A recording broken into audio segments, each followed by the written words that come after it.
بسم اللہ الرحمن الرحیم. ڈیئر اسٹوڈنٹس اینڈ پیرنٹس، السلام علیکم. آج ہم اس بات پہ بات کریں گے کہ یہ جو بے وقت کی راگنی رپی گئی ہے گورنمنٹ کی طرف سے، اور جس کی وجہ سے ایک ابہام، ایک کنفیوژن اور ایک کیاس کا سما بند گئی ہے. بنیادی طور پہ یہ ٹائم نہیں تھا گورنمنٹ کو، اسپیشلی میں جو وفاقی وزیر تعلیم اور صوبائی وزرائے تعلیم کے اس فیصلے کے بارے میں بات کرنا چاہ رہا ہوں، جس سے بچے طلباء بہت زیادہ پریشان ہیں اور پیرنٹس بھی بہت پریشان ہیں. بنیادی طور پہ یہ ان کو پالیسی اناؤنس نہیں کرنی چاہیے تھی جب تک کہ یہ اس کا کلیئر کوئی نہ کر لیتے. تو تھوڑی سی تمہید کے طور پہ میں آپ کو یہ بتا دوں کہ بنیادی طور پہ یہ پاکستان کا المیہ رہا ہے فرام اٹس اوریجن 74 ایئرس سے. جتنی بھی گورنمنٹس آئی ہیں، ہر گورنمنٹ نے اپنی ایک تعلیمی پالیسی دی ہے اور تجربات کیے ہیں اور کاسمیٹک چینجز کرتے رہے ہیں. کنسٹرکٹیو جو چینجز تھیں، جو اسٹرکچرل چینجز تھیں، وہ نہیں کی گئیں تعلیمی نظام میں، جیسے نصاب تھا یا جو انسان سازی، جو انسان بنانے تھے، ان کے اوپر کام نہیں ہوا. یہی وجہ ہے کہ ہمارے جو دن بدن جو ہیں وہ فرض شناس جو ہیں اسٹیٹس مین نہیں پیدا ہو رہے. تو عزیز طلباء، بیسیکلی یہ ہوا کہ ان کے پہلے بھی عجلت میں فیصلے کیے گئے. 9th کلاس کا بورڈ کا پروسیس کیا جا سکتا تھا. اس بات کو اس گزشتہ ویڈیو لاگ میں بھی میں یہ بات کی تھی اور اس میں یہ بتایا گیا تھا کہ اگر جیسے یہ 2 پیپر ہو چکے تھے 9th کلاس کے، اور جو سینٹرز تھے گورنمنٹ کے پاس بے شمار انفراسٹرکچر تھا، اور جو ٹیچرز تھے، جو پرائمری سیکٹرز کے ٹیچرز تھے، جو مڈل سیکشن کے ٹیچرز تھے، جو گورنمنٹ سیکٹر کے، جو ہائر سیکنڈری اسکول اور کالجز کے جو اسسٹنٹ پروفیسرز، لیکچررز موجود تھے، کالجز موجود تھے، تو نمبر آف سینٹرز کو بڑھا دیا جاتا اور سوشل ڈسٹنس کو برقرار رکھتے ہوئے تمام لوگوں سے لیا جاتا. لاک ڈاؤن بے شک ہوتا، لیکن جو پولیس کے ناکے تھے وہاں پہ جو بھی 9th کلاس کی مارک شیٹ دکھاتا، یا گورنمنٹ اپنا انفراسٹرکچر بناتا، اتنی گاڑیاں تھیں گورنمنٹ کے پاس، وہ صرف ان بچوں کو آن پیمنٹ، چاہے پیرنٹ سے پیسے لے لیتے، لیکن ان کو کسی طریقے متعلقہ سینٹرز میں پہنچا دیا جاتا. اور یہ بڑا کام کیا جا سکتا تھا، لیکن یہ پینک میں کام کیا گیا اور فوری طور پہ پیپر کو منسوخ کر دیا گیا. اس کے بعد کوئی کسی قسم کی کوئی کنسٹرکٹیو پالیسی نہ بورڈ والوں کی طرف سے بنی، اور جو مارکیٹ میں جو افواہ سازی تھی وہ بہت زیادہ پروموٹ ہوتی گئی، اور ڈفرینٹ تھیوریز اور ڈفرینٹ خبریں جو ہیں،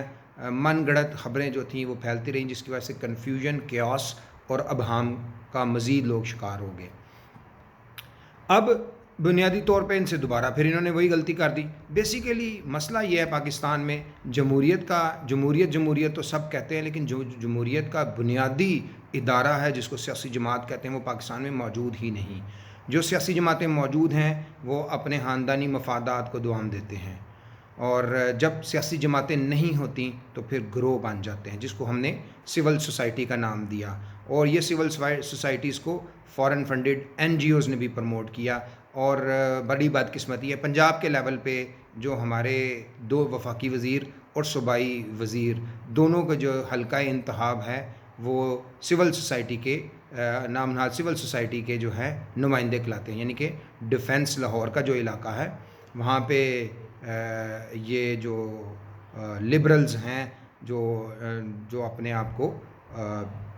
سو کالڈ یہ سول سوسائٹی یعنی کہ ایک ایسا گروہ بناتے ہیں. بنیادی تو اس کی یہی وجہ ہے کہ دیکھیں پنجاب کے اندر گزشتہ 2 سال کے اندر 7 ایجوکیشن سیکٹری بدلے گئے، اور جو ہمارے صوبائی وزیر ہیں ان کی تمام جتنی بھی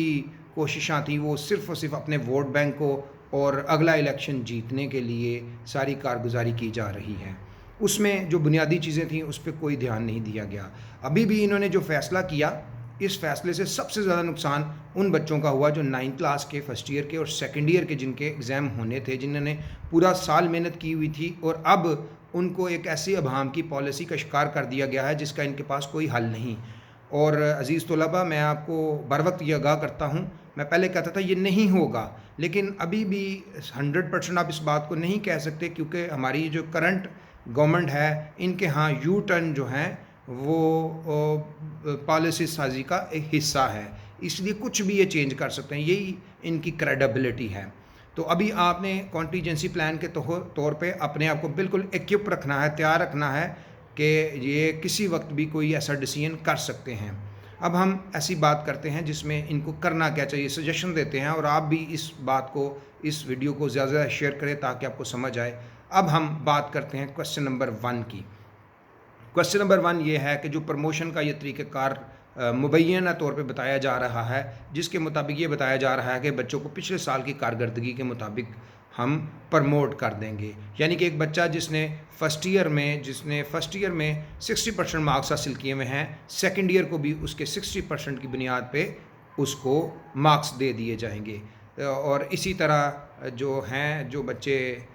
ابھی فرسٹ ایئر میں آئے ہیں ان کو ہم میٹرک کی جو کارکردگی ہے اس کی بنیاد پہ فرسٹ ایئر میں دے دیں گے، یا ہم ایسا کریں گے کہ یہ بچوں کو جب یہ سیکنڈ ایئر میں جائیں گے تو ان کو فرسٹ ایئر کے جو پیپر ہے، مارکس ہیں، وہ سیکنڈ ایئر کی بنیاد پہ دے دیے جائیں گے۔ ابھی اس کے اوپر ان کی کوئی کنسٹرکٹیو پالیسی نہیں۔